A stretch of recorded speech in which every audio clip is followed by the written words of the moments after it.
Olá, meu amigo, minha amiga. Coisas incríveis estão acontecendo no Brasil e surpresinhas nada agradáveis, mas para aquelas pessoas que habitam aquilo que nós chamamos de universo paralelo do bolsonarismo. Se essas criaturas estavam através de um processo intenso de bajulação, tentando atrair para os nossos debates internos, para as questões políticas aqui no nosso país, a figura do senhor Elon Musk, agora eles receberam uma notícia que vem de uma outra empresa super poderosa nas redes sociais que resolveu tomar algumas atitudes que vai atingir em cheio algumas manobras que essa gente andava fazendo para cima e para baixo. Isso só piora a situação deles todos nesse ano que promete muitas emoções. Vou conversar com vocês sobre que acontecimentos são esses e também de situações que estão acontecendo hoje no Brasil e aqui do lado também que servem como exemplo e alerta para todos nós. Antes de mais nada, quero convidar você que está chegando nesse instante ao nosso portal e ainda não nos conhecia para que você se inscreva aqui conosco, conheça também os nossos outros vídeos. Se você gostar, compartilhe, recomende.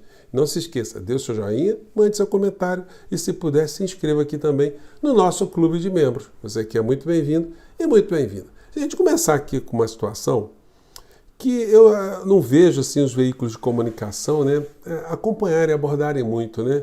Por exemplo, desde que o senhor Elon Musk foi chamado, foi atraído para os debates públicos aqui no nosso país, desde que ele também começou a tomar algumas pancadas, ele resolveu recuar. Ele desapareceu, ele não cita mais Brasil, não fala mais de Bolsonaro, enfim, não cita mais essa turma toda aí que atraiu as atenções da criatura, do bilionário, e ele já começou a perceber que ele só tem a perder. Provavelmente ele não estava no seu juízo perfeito quando ele resolveu repercutir falas dos extremistas insanos e vigaristas aqui do Brasil.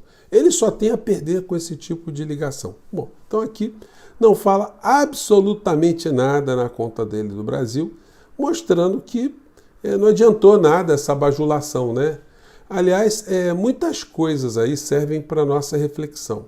Estamos completando agora 2 meses que o senhor Silas Malafaia, o líder intelectual, moral da extrema-direita aqui no Brasil, convocou a manifestação no dia 25 de fevereiro com o propósito de mostrar uma imagem para o mundo, para que o mundo percebesse o que estava acontecendo no Brasil, para mexer com as instituições, mexer com a opinião pública, enfim, forçar a reversão de atitudes jurídicas lá no Supremo Tribunal Federal.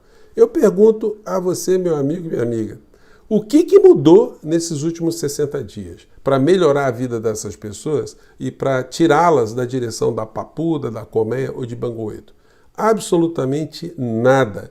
E dá para a gente perceber que até mesmo os extremistas começam a perceber que eles estão ali num terreno pantanoso, São sempre pessoas que estão seguindo criaturas que estão fazendo um discurso vigarista cheio de abstrações, cheio de situações misteriosas por trás que as pessoas acabam não entendendo muito bem, Então o senhor Elon Musk já pegou o boné e foi-se embora. Daí a gente vem com essa informação aqui da coluna Sonar do Globo, Regra atualizada pelo TSE e moderação inviável. Entenda por que o Google proibiu que políticos impulsionem conteúdo.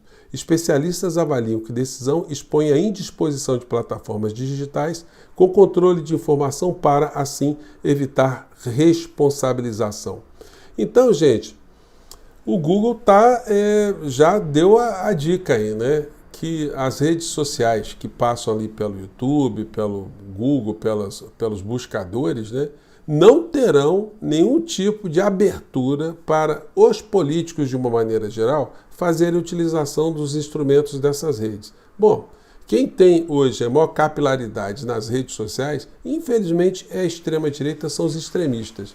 Então isso representará para essas criaturas um duro golpe, somado ao golpe que eles estão tomando também em relação a tudo que está sendo decidido pelo Supremo Tribunal Federal e o ministro Alexandre de Moraes sobre a participação e a utilização das redes sociais, especificamente o X do senhor Elon Musk, no processo político interno aqui no nosso país e também no processo eleitoral, Então, são situações que estão cortando as asinhas de muitas dessas criaturas. Bom, Isso faz com que a gente perceba que, apesar deles estarem sendo esvaziados nesse momento, eles representam uma força que contamina ainda muitas criaturas aqui no Brasil, e a extrema-direita faz isso também em outras partes do mundo. Deve servir como alerta para todos nós o que está acontecendo na Argentina. Na Argentina se fez um governo lá de Alberto Fernandes, um homem decente, um homem correto, um homem que administrou as coisas da Argentina do modo que estavam acostumados, né, na negociação, cedendo, enfim, não sendo contundente no enfrentamento de questões muito viscerais. O que aconteceu? A extrema-direita foi se ramificando, foi cada vez mais ampliando as suas conexões, né? E acabou que o Milei foi eleito, obviamente, sempre como uma figura auxiliar do grande poder econômico na Argentina, aquilo que eu sempre digo para vocês que foi o bolsonarismo e que é o bolsonarismo. Ou seja, uma força auxiliar da direita orgânica, da direita do poder, da direita financeira, da direita do rentismo aqui no nosso país. Eles funcionam como ferramentas para estressar a sociedade. Na Argentina, o esgotamento está vindo. Embora a repressão a manifestações seja um negócio inacreditável, né? A extrema-direita do Milei lá implementou revistas dentro de ônibus, filmar manifestantes, pessoas estão indo para manifestações dentro dos ônibus, batalhões de choques, um aparato policial gigantesco, normas que visa tirar pessoas de programas sociais se elas forem identificadas participando de algum movimento social, enfim. E o discurso, né, apoiado pelas grandes redes de televisão e rádios e jornalões na Argentina. Então, isso tudo está fazendo com que hoje, lá na Argentina, o povo argentino esteja sofrendo um verdadeiro esmagamento dos seus direitos sociais. Isso deve servir de exemplo e de alerta para todos nós. O presidente do nosso país está fazendo a administração possível dentro de todos os arcos de aliança, dentro da realidade, enfim. Mas é necessário que você tenha muita atenção e que se enfrente algumas questões, porque senão a gente pode dar espaço para esses insanos que estão, no momento, bastante diminuídos na sua força, né, bastante neutralizados, mas que eles acabam por reunir forças mais à frente para voltarem, né? Matéria aqui diz que Central Sindical Argentina anuncia greve geral contra o governo Milei. Então a coisa lá está um barril de pólvora muito grande, né? E aqui no Brasil, situações que merecem também a nossa atenção porque elas têm um impacto direto na nossa realidade. Me refiro especificamente à política de preços da Petrobras, à política de distribuição de dividendos, que está sendo discutida hoje. Petrobras faz assembleia nesta quinta para decidir sobre dividendos e novos integrantes do Conselho. O colegiado vai decidir sobre a proposta de distribuição de 50% dos dividendos extraordinários da estatal. Represamento dos dividendos extraordinários em março foi alvo de polêmica junto ao governo federal. Então, isso aqui está em todos os jornais na área econômica, né? Falando disso aí. A Folha, Globo, todos os jornais. Petrobras decide sobre dividendos e elege novo conselho nessa quinta-feira. Gente, a Petrobras é uma empresa estratégica para o governo Lula e para o Brasil. Se a Petrobras for muito mal, é sinal que nós teremos fracassado, né? Que o governo federal terá fracassado em ajudar o nosso país a avançar contra essa insanidade toda. Bom, a Petrobras ela é objeto de ataques e não é de hoje e não é só aqui dentro do Brasil.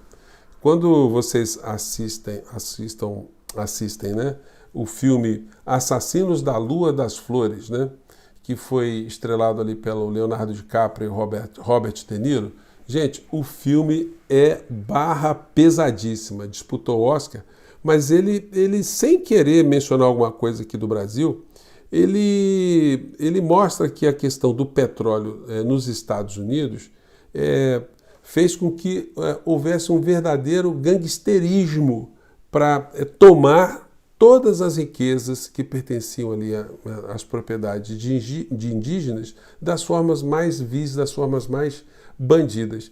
Obviamente que isso tem uma ligação com o Brasil, porque essas forças de lá, esses gangsters de lá, eles fizeram de tudo para que o Brasil não tivesse também uma prospecção de petróleo.